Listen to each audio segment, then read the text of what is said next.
All right, so we're in halftime of the Alabama Mississippi State game, so I felt like this was a good opportunity to just quickly talk about the Georgia Kentucky game. Very expected result for the most part. Georgia dominated this football game. I know a lot of Georgia fans are definitely going to be pissed off about the ending. I'm going to talk about that in a second. But Georgia was extremely dominant, very very dominant. I mean, they played. I mean, I don't know. They just played Georgia football, man. They dominated the line of scrimmage on both sides of the ball. Way more specifically the defense, they dominated the line of scrimmage way more than the offensive side of the ball did. But still, Georgia just grinded them down, running the football, just for the most part, establishing the passing attack a little bit there. They only threw the ball, I think, 20 times, and Stenson Bennett made some great throws. Their tight end, Brockers, man, he is a very good tight end. He's a true freshman, very good tight end. I love his route running ability. I love how he can just kind of locate the football. Definitely has hands, very, very strong, but a very good receiving, slash hybrid type of tight end. And I wish our tight end can be like that and Jalil Billsley on a more consistent basis. But still, I mean, Georgia has probably they probably have the best tight end set in America. I mean, you look at Fitzpatrick and Darnell Washington, and now you add in a guy like Bowers, and I'm sorry if I'm probably messing up the name. You gotta tip your cap off to this Georgia staff of developing these players.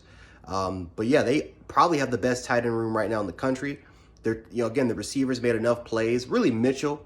Kyrus Jackson was back. Kyrus Jackson played again, but again, it just seemed like he was just in a limited role, more of a special teams type of asset, but limited role at the receiving position. Does not really have the type of big games like we've seen last year. But again, maybe that's due to injury. Maybe he has to try to get in the swing of things in order for you to see that impact. Again, George Pickens and like five other receivers are not even playing today. So Georgia didn't need it, though. I mean, for the most part, you knew what you were going to get for this Georgia offense. They were going to be extremely physical at the point of attack. They were going to grind you up for 4 quarters, run the football. And for the most part, Stenson Bennett, he's not going to lose the game for you. He's a guy that is a perfect game manager. He's going to make some decent throws. He can run the football, of course, but again, he's not a Heisman candidate. But he's a guy that, especially on this football team, he's not really going to cost you a lot of, he's not going to cost you the games. I do believe that if JT Daniels does get healthy, you start JT Daniels. He is by far the better quarterback. But Stenson Bennett, if you need a game managing type of guy, like a Jake Fromm type of presence on your team, Stenson Bennett can be that guy. Defensively, they were dominant. Really nothing I can even say. Georgia's defense was dominant. And I wish that Alabama's defense can be like Georgia's defense. Because, my goodness gracious, whether it's Jordan Davis or Devontae Wyatt or Adam Anderson or Nolan Smith, Jalen Carter, Nakobe Dean, Keely Ringo. That was the first time I think I've seen Keely Ringo play some meaningful snaps, but he was off today. I mean, Georgia's defense was just incredible today, just incredible. Tons and tons of depth. I counted at least maybe 10 or 11 players that made really good plays. Devontae Wyatt we talk about Jordan Davis being a Heisman candidate. Let's give Devontae Wyatt his credit. He was dominant today. And I think Devontae Wyatt might have been the best player. I think he's probably the best interior pass rusher that they have. But, man, he's dominant against the run as well. But Georgia, man, is just extremely strong. They're just, I don't know what you can do, man. It's like against that Georgia football team, I don't know what you can do. There's one play in one instance where there's a screenplay. There's a screenplay to Wan'Dale Robinson, and there's 3 blockers trying to get Nakobe Dean. And if they would have blocked Nakobe Dean, it's a clear touchdown. Nakobe Dean gets through all 3 of those guys and makes the tackle behind the line of scrimmage. Like, that's the type of shit that I wish that Henry T. and Christian Harris can do for the Alabama Crimson Tide. But Georgia, man, they got the best defense in the country, and I don't even think it's close. I think the one thing that if you want to try to criticize Georgia a little bit, I think the one thing you can say is that who was the best passing team they played against? Because they really haven't played against a great passing team yet. We haven't seen that yet for Georgia, right? We've seen them play against great running teams. We've seen them play against really good defenses, if not great defenses. We haven't seen this team play against a really good passing attack. So, has the secondary really been tested yet? I'm not so sure. We've seen this front 7 been tested, this defensive line been tested, and Georgia has passed it every single time. But I don't know if we've seen Georgia's defense ever go against a great passing offense. I don't think we've seen that yet. I think the best quarterback they played against that can throw the football a little bit is KJ Jefferson, and I would even really consider KJ Jefferson that much, that good of a thrower of the football.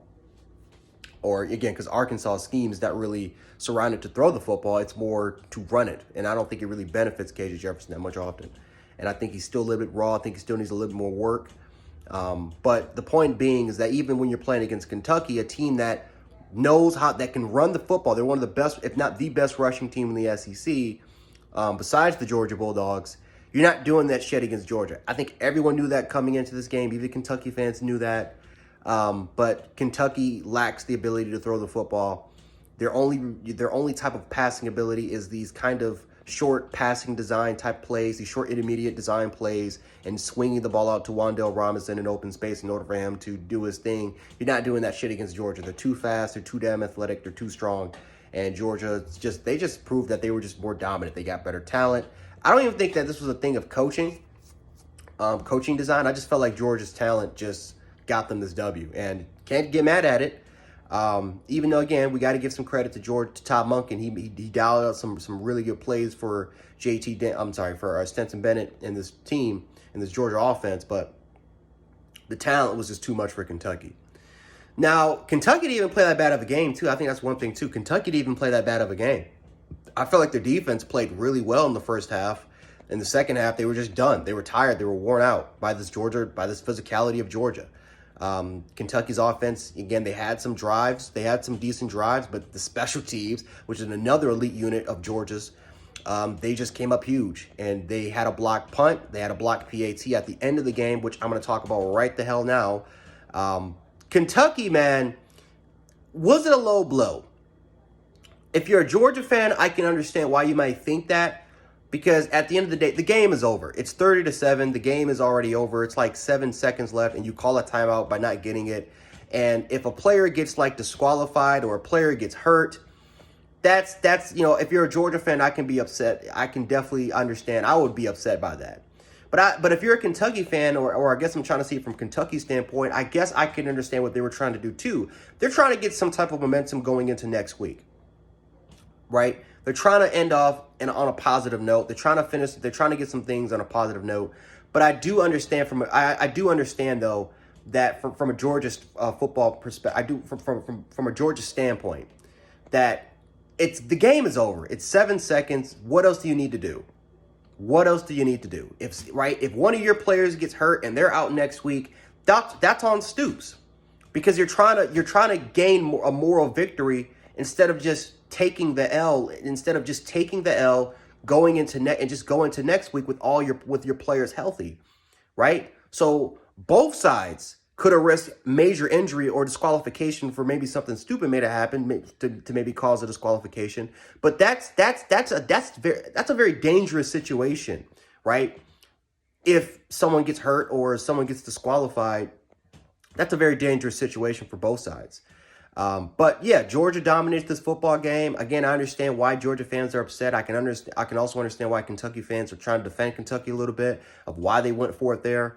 But it is what it is. Georgia gets to win 30-13. I understand that if you're a person that's betting, you're definitely going to be pissed off about this result. But it is what it is. Georgia dominates this football game. But anyway, guys, Jan Sports, aka Jan716. I'm going to make myself a little bit of food and go back and watch this Bama game, and I'll talk about that after that. Talk about that later. But yeah, I'm out. Peace.